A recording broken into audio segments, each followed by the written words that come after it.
just want to say a couple words. My name is Tim Lindgren. I'm an instructional designer in instructional design and e-teaching services. And I, along with Scott Kinder, I don't know if Scott, oh, there's Scott. Scott and I were project managers for this project. And I just wanted to give a little bit of overview of where we're going this morning, and then I'm going to hand it over quickly to Ann here and the rest of the team. So we're going to do a few introductions, and Ann's going to talk about what forensic science has been at BC, and then where she wanted to go with it through this project into creating this virtual game. And then we're going to do a walkthrough of the game and the assignments that went along with the game. We'll look at some student examples of what came out of that assignment. And then we'll talk a little bit about where the game is going next and what some of the ideas are for future development and future use, and other applications in other fields potentially for this kind of a game.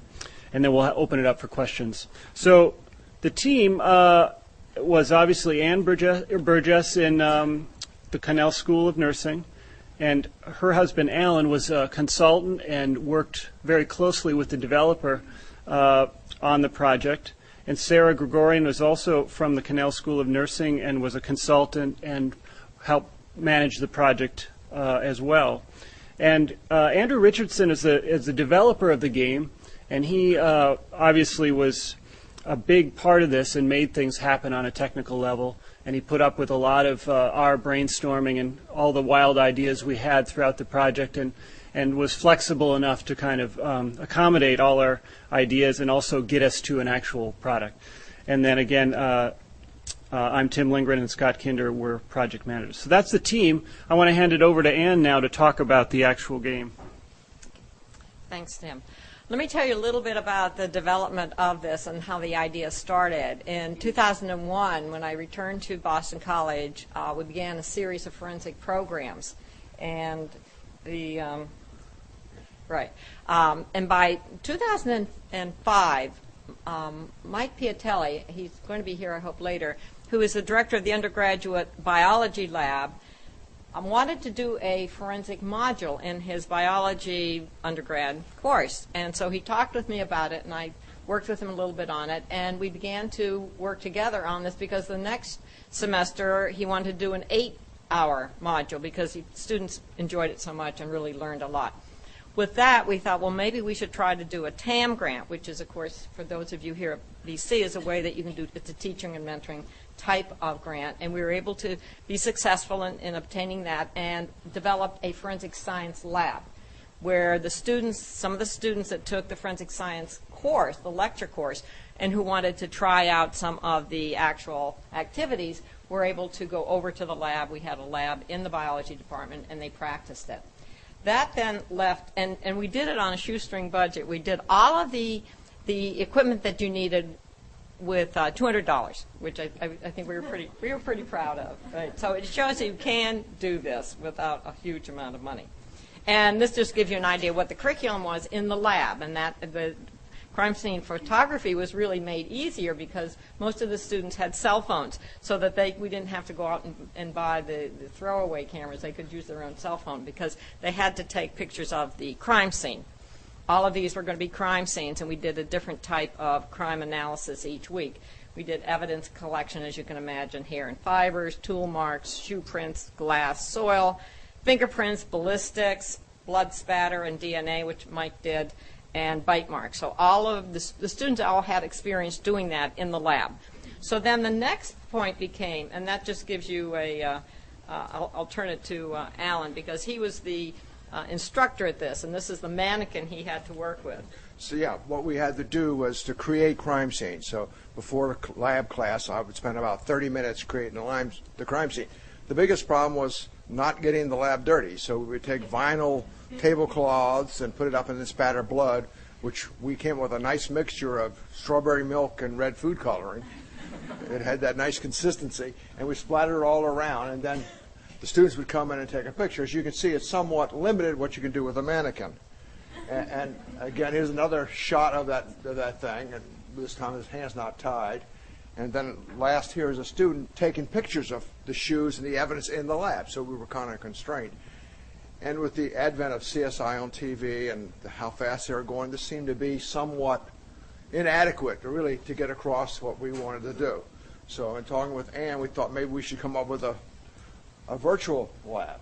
And then we applied for this technology grant. Turn it back to you.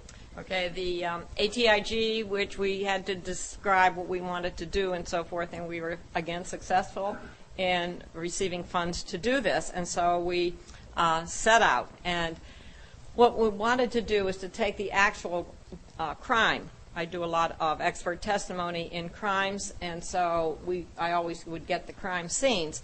So we thought, well, maybe we'll take an actual crime scene, and we'll develop this so that students would have a homework assignment. It was never going to replace the lab, but it would have a homework assignment for them to practice some of the things. So the purposes were going to be to how do they apply the forensic science principles to a crime scene, how do they apply forensic psychodynamics, because in murder you want to be able to describe who the murderer was and what the dynamics were in the interaction between the victim and the offender, and then to have the students recreate the interaction of the victim, and you'll see in the scene how we did that, to look at a variety of offenders so they can begin to narrow down the analysis part of that. So those were the purposes to develop the virtual crime scene. We selected a crime that I had worked on that you're going to see, and just to we also got full permission from the suspect in this and the defendant in this, and also from his family, to be able to use this, because after all, this is a crime scene, and it's a little bit different from, writing something and applying for a grant. So we wanted to be very sure that we had their permission. So we do have written permission from, as I said, both the person that was arrested and his family. And the other purpose of it was to see how good the teaching was in the lecture, forensic lecture, and take the homework assignment and see if the information she delivered got through. We had to verify that the students, in fact, were comprehending forensics.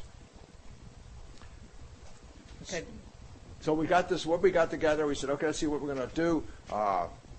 We had the first idea we had was, hey, let's go convert 2D photos to 3D, and man, it's easy to do. Well, we discovered we couldn't really do that. But we then developed models, which Andrew was responsible for, and you'll see his game. He'll demonstrate the game. We took a game environment using Unity, the development environment, and we took models of furniture in it, and we took actual real photographs in which the students could see. Covered those two things. Oh yeah, the thing is an actual crime scene. So what you'll see is the actual house. You'll go into the rooms, and every time you enter a room, you will see the actual photograph of the room. And then you'll enter the game environment, the virtual environment. And when you come to evidence point, which we'll show you the tutorial, you'll know that there's something to look here at this, or if you see something you want to take a picture of, the game has a camera in it. So the student's able to take a picture of any part of the crime scene, plus take pictures of the actual photos of the crime scene when they pop up. And we did it, the last thing, downloaded, run on a PC, thanks to Blackboard. We'll show you where we had 93 students take it this last semester. Right. And it was fantastic to see what they did. They really had sunk through. They knew what they were doing. They gave all the necessary answers that we wanted to see. It was an outstanding job. And it was for either PC or Mac. I mean, that's where we had a little bit of, we'll talk a little bit about that, because some more students had Macs than had PCs, and we really ran it on a PC. So, but anyway. Okay. So this is the Z case. Give it a little background. It started with a 911 call. 911, where's your emergency? Yes, this is Matt. I live on 2008 North Grandview Lane.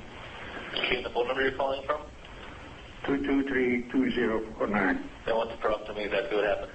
I killed my wife. You killed your wife? Yeah. Okay. When did this happen? Ago. I don't know what happened. How did it happen? I really don't remember. I don't know what happened. I really don't. Let me just say, the reason I was called in on this case, as you can hear, is he says I killed my wife. So the police automatically thought this was going to be a domestic violence case, and so they had written it up as that. So I was brought in by defense because they felt that they were going to have to get some kind of a domestic violence defense in this. And I looked at the case, I looked at the crime scene, and I said, this man did not kill his wife. And was able to bring in one of my colleagues at the FBI Behavioral Science Unit, who's now retired, and he took a look at the case too. So that we were prepared, as you will see other things happened in the case, but we were prepared to say, this man did not kill his wife, even though he says it on the 911 call. And they interrogated him for 12 hours, and even at the end brought his children in to question him. And even to his children, he had to admit he did not know what happened. And so the police arrived, and they found his wife, sure enough, dead in the kitchen, as he said. They had him stand at the garage door to greet them so he could not go back and contaminate the crime scene. And every time the police asked him a question, what happened, he could not remember a thing. And then he remembered, this is the other part, in the interview, he remembered the whole day. He remembered going shopping for new rugs for his house with his wife. Everybody said he was a loving husband. They held hands. They talked a lot. They did everything together. He remembered what she made him for dinner. He remembered watching Dancing with the Stars with her, and then he went to bed. And at 9:30, he got a call from his son and daughter-in-law, and he talked to them about it. Said she was down working, and that was it. He went to sleep. He woke up at midnight, a little thereafter, and discovered his wife's body.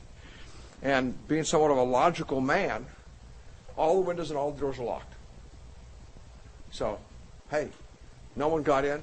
How could they get in? Because everything's locked. It must have been me. But he still didn't understand it. And, of course, they did a very short investigation, charged him for it, and went to court. You want to tell what the judge decided? Right. He was in jail for quite a length of time, and as you'll see, some other things happened during that time, which even pointed more that he didn't do it. But he had to be psychiatric exams. Nobody could find anything wrong. Nobody could find any history of what had happened. And so the case was eventually essentially closed because of insufficient evidence. And he was then allowed to come home. Where he then later passed away. He later passed away, right. Okay. So this is an unsolved case. This is still unsolved. So one of the reasons we do this, and especially to law enforcement, is maybe somebody will figure out who did it. And thanks to Tim, he set this thing up on Blackboard so we could do it. And this is the first screen you see, and you will hear the 911 call. And then the next screen was the the text of it. So that even though they heard it, we gave them the full text so they would understand what was written in the text. And then we said, okay, download the game. You're going to have to answer the questions. We gave them 6 questions to test that they, in fact, understood the lectures that they had been receiving. And then compose a photo log.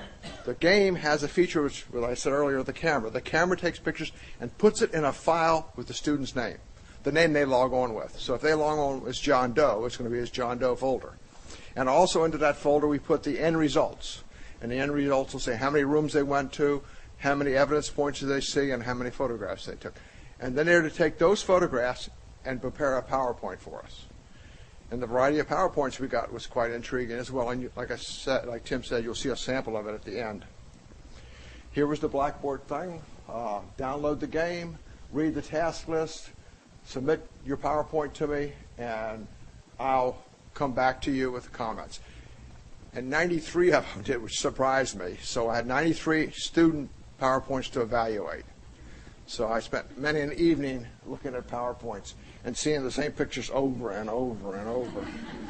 Okay, this is the virtual game, and you jump into the game, and we give them first a tutorial so they learn how to use the game. We assumed that no one had gaming experience. So they had the game, and you'll see as it goes. It's the classic game WASD, which is W forward, A left, D right, S backwards.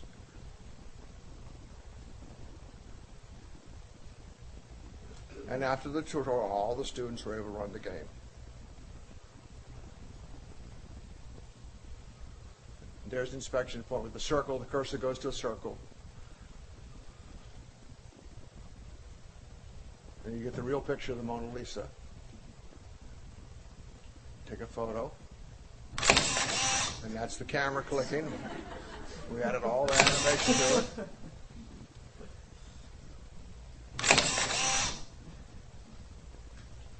Then hit the return, you go back to the game. Come on. Okay. Then the assignment was to tour the exterior of the house and the interior of the house. The game is broken into two pieces. There's the exterior tour, where you go around looking for inspection points that a normal police officer or CSI person would do. So we wanted to make sure that they understood what CSI had to do. And then go in the house and inspect the house.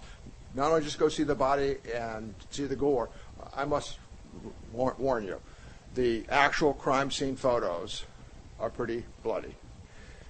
The victim was hit in the head somewhere between 14 and 23 times with a hammer. So her skull was crushed. So we'll warn you when it starts to come up so you can turn your head away. Or Tim will show you how to turn your head away. Okay, this was it. These are questions. Determine the type of crime, which Ann teaches. Organized, disorganized, and mixed. And one picture, 3 photos, so you only got 1 point for it. But 3 photos to justify that. Decide the cause of death.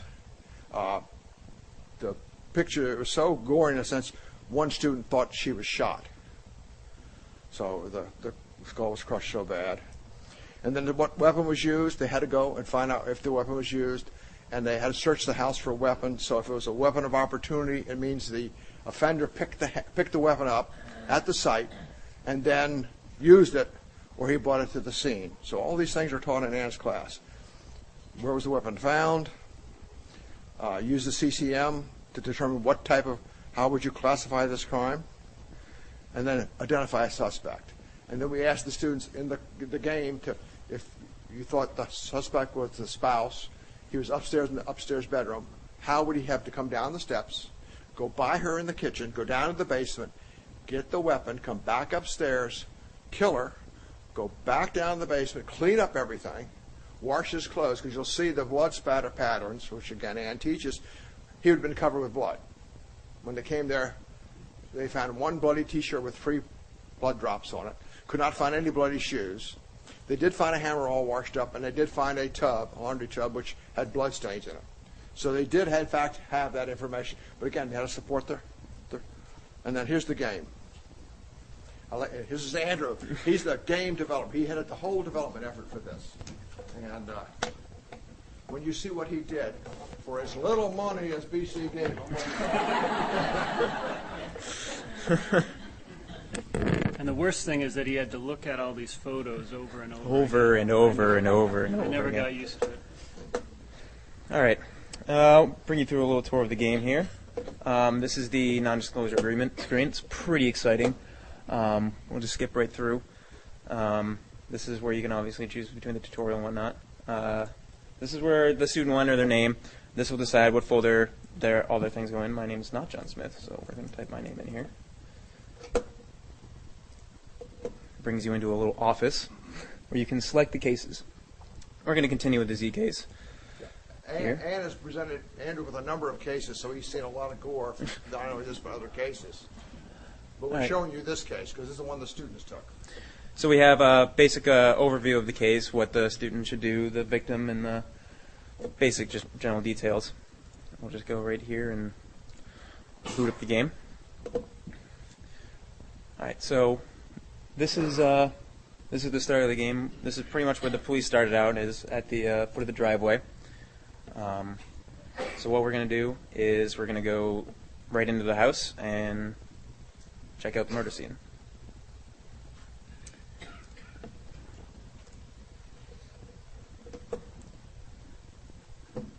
Takes a little bit to load. Taking so long, let me jump in here as a developer.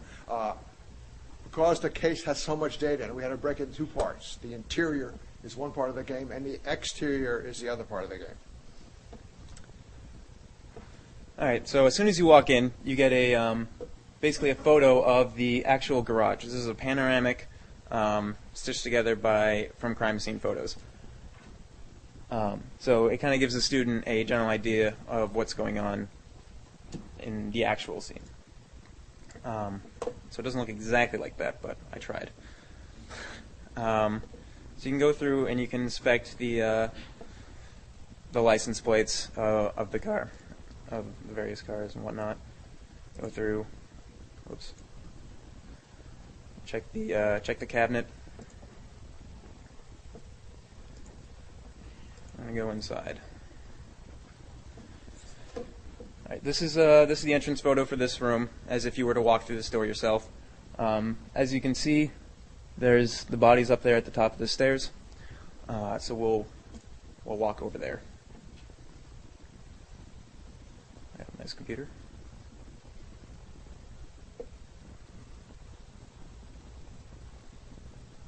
And in this picture here, you see the little flags. We had the blood spatter. We have a picture of the rug with the spatter, but you can't see it. So they put little flags around to show the spatter. There's the actual spatter pattern. And there's even blood up on the table up there. But you can see the gap in the spatter, too. So this is where the murder took place, if you couldn't tell. So there's plenty of inspection points around here. But first what we're going to do is we're going to want to take a picture. Now, hopefully this will not... We're going to take a basic picture of just these 3D models. So this is how the picture will look out. Bear in mind, it might be a little loud. All right. It wasn't too loud.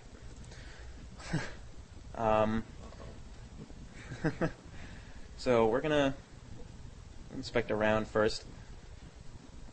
Check this shoe here. Why not? You can see spatter around the shoe and in the shoe. So the shoe was off when one of the whacks were delivered. One of the hits were delivered to her head. There she go. I apologize.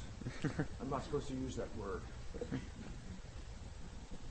can also see some splatter up here. I don't know if you can see it on the screen here, but it's there. All right. Now, this is probably where it gets a little bit more graphic. We'll check this wall. You can see where she seemed to have hit her head against this wall as she fell down. And she was struck twice, en route to the floor, up there and then down here. All right. Okay, this is Inspect the blood next. this. Yeah, this. And you'll see if you look at the blood, there is a footprint in the blood. We later discovered it was the policeman's footprint, one of the persons on the scene.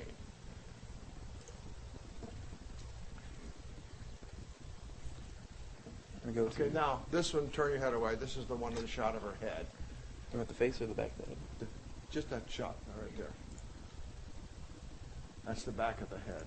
Yeah, you want the face. Here's the face, and there's the face. And what happened, because she had the 3 prongs in her cheek, the police thought it was done with a fork or something. And so they went in and examined each of the drawers in the kitchen. So they went looking for a possible fork as the murder weapon. We tried to find a fork. They never found a fork. Oops. He tends to sometimes go very quickly. Oh, I'm sorry. But the students can savor this, if you want to, so to speak, at night, watching it as a homework assignment. Go to the desk, yeah. And again, everything we try to pick out was, see the glasses? See how they were bent, most likely, and there's some little bit of spatter on the table. Either they were bent when she took it off or when he first hit her. Take a look at what she was And take a look working at on. the whole table, and you'll see her paperwork over here, the business they were in. The husband was the businessman, but she did all the books. Like most family businesses, she did the books. So every night she would come down and do the books, and then come up to bed. And this is what you see, the books.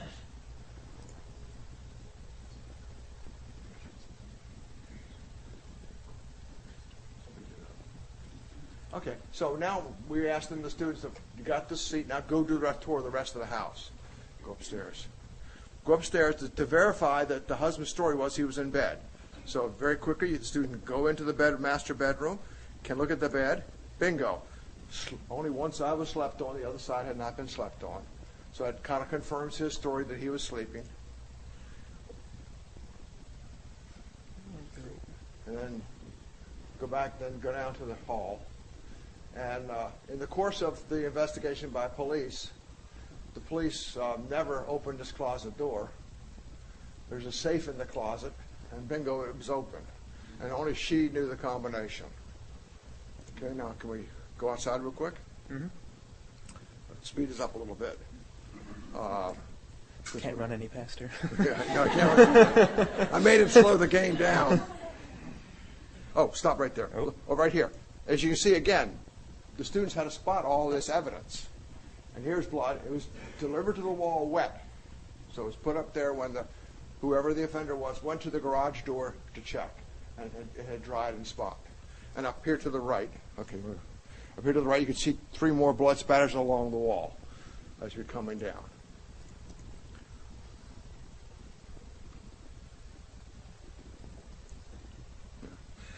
And the students have to go outside and look for these inspection points. And down in the corner, you see the inspection points. He's not found any yet. And what they are is, what would a police officer look for, or again, a crime scene investigator, what would they look for at the crime scene? Okay, why don't you go, let's look at each of the windows. Open the window, it's locked. Go down to this door. It's locked. Go to that window, it's locked. So all of a sudden you begin to see, whoops, this door opens. This is a shed in the back of the house that has a passageway doorknob. There's no lock on the shed at all, none. So you go in, and he shows you a picture of the brooms and everything hanging in it. And then next to the brooms, look what you see. All the keys labeled. So if anybody who knew them, knew about this, knew where to get the keys, and again, not to pick on the police, they never opened the shed door. Domestic violence. He confessed. Arrest him. Keep going. Any questions? Anybody like to see something else in this game? All right. You satisfied? Okay. Yes, sir. Over there. He's protecting his kid. Say again. He's protecting his kid. He's protecting his kid. Protecting his kid. You think his kid did it? I think that he's trying to muddy the waters. Could. Keep his kid safe. In fact, some of the students said spouse. Most of them said spouse. Some said neighbor. Some said acquaintance. Some said relative. Some said family. Yes. It's very interesting how the students went through and gave opinions on it. And it's very fascinating for me to look at it as an investigator to see how much I really missed when I looked at the case the first, second, third, fourth time. Okay. I just will add one thing, that 4 days after he was in jail for 4 days, his son got a bill for several $1,000s. Somebody had stolen his father's identity and was spending money. So that gets fed into the... And jumping on top of that from the investigator point of view, he never used credit cards, and yet there was this credit card account. He always used cash. And so the question was there cash in the safe? And so then what we did, we said, as we told you, the students had to do this. And then this is, again, a sample of PowerPoints. I had 93 times about 35 photos, so 3,500 PowerPoint slides to look at. Here's the one that said, okay, the crime scene is disorganized. Why is it disorganized? Because the offender left blood by the door. 5 minutes left. Keep going. 5 minutes. Okay, here we go. Oops. Okay. And this is another one that says, here's the murder weapon. One of our opportunities, she actually goes down and takes a picture of the hammer in the garage. This one said they cleaned the sink. Well, she had the wrong sink. He had the wrong sink. He, she. Your class is about equal, wasn't it? Yeah. And then here's one, the spouse. I picked the spouse because here's the wash. He was doing his wash to get the blood away, and here's 2 empty rolls of toilet paper. He cleaned up the scene with toilet paper and flushed it down the toilet. What's important about this is you get to see the students thinking in their analysis, which you never get if you just, if you even on a give them a quiz. Yeah. So this really helps to see how much they're grasping the content and the principles. And here's another student who took the same hammer drawing and had more comments about it. Weapon of opportunity. And here's the one saying, here's the car. It's a big car. It's spouse. Spouse lives in the house. Therefore, spouse must have done it. And here's one of the T-shirt. where you see the blood in the front, a couple of samples up there and up on the sleeve. But if you saw the victim, you saw the crime scene, the murderer, the offender would have had it been much bloodier than that. And then this one examines the body and explains what it could not be, not been removed or done, therefore it wasn't a sexual crime. And then this one points out that, look, all the bank books and everything on the table, it could have been someone forced entry. And here's one who did the disorganized to prove why it was disorganized. Blood at the door, hammer, but the hammer was cleaned. Hammer's washed up, and the body, and the cabinet. And you can see the offender, alleged offender, the spouse, was obsessive compulsive. You can see his house is very, very neat, and yet the crime scene was not neat. And again, another one says here right by the door. Here's the one that said the neighbor knew where the keys were. The neighbor could have let themselves in, and the neighbor could have done the deed. Here's another one, which appears to be disorganized, and why. Again, they're justifying everything they learned in Ann's class. And next steps, Ann. Okay, so we plan to use this in the summer and then the fall with two other groups, and the hope is to develop more cases pointing out different. This was one that had a lot of blood spatter to it, so another one would be more were footprints or fingerprints or something else. Actually, we're working on a serial murder case, so it will be whodunit. You know, was it one person? Was it multiple persons? And then the other big hope is, can it go from 2D to 3D? That's really the key factor. And I think the other is, how else could this be used? In nursing, we can think of some activities that could be used. For example, when you have cases of, say, skin rashes, and you can put up the actual skin rash, could students be able to discriminate between that? Injuries, any kind of injuries, anything that you have a photo with could be simulated. So those were some of the thoughts that we have. We'd love to talk about other fields, disciplines that might be able to use it. So are we on time? We're supposed to be.